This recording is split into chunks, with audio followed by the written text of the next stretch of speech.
Welcome back to another video. So this will be the case study. This will be the wax sealing of Vlad the Impaler. And this is quite a low pixel image. And let's take a look over here. I added this within Hitem 3D. So initially as an image to 3D. So we see that this is currently being processed. This will be 75 credits using the best resolution available. I'm also going to have over here 3D relief, and this will take only 10 credits to generate. Now, I want to download the two outputs and I'm going to compare and see which will be the better result. So we have the models ready. This will be the first one, so image to 3D, and we're going to see a Hitem 3D added over here, additional geometry, and try to recreate the back of this. So it's not really as it should be. Keep in mind that this was the original reference, so this shouldn't be so thick over here. So this has been quite extruded quite a lot. Now, if I will disable the texture, we're gonna see that the model will look like this. So over here, the details for that wax sealing are not that well defined, but let's compare it with the other one. So within all, we're gonna have it over here. We can see that we can remove the base. We can do some changes. We can do that manually within Blender.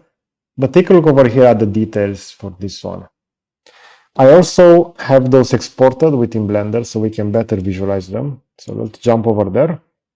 I will just enable the statistics. And we're going to see that for the selected one, this will be defined by almost 2 million faces over here. And this one, it will be defined by more, but as I said previously, the lack of details for this one compared to this one are quite high.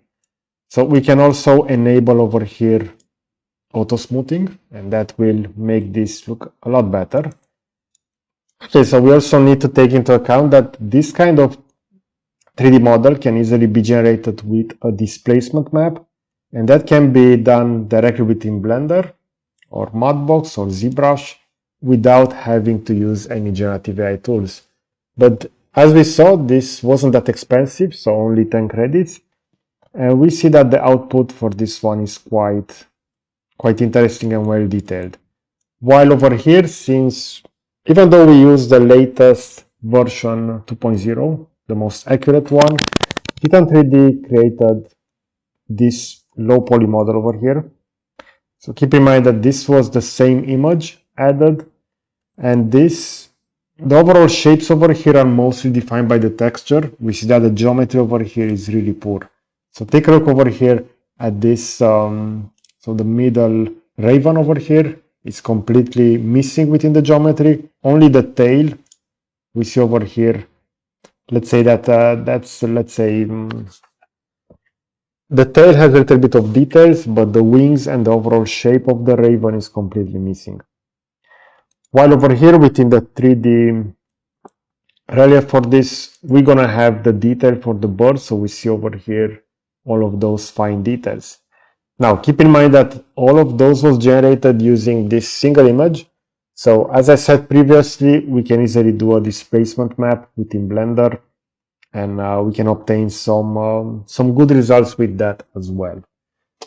Okay, so I hope you enjoyed this kind of content. You're going to find a similar video on the left side, and I will also add a subscribe button to the right. So that's it. Thanks for watching.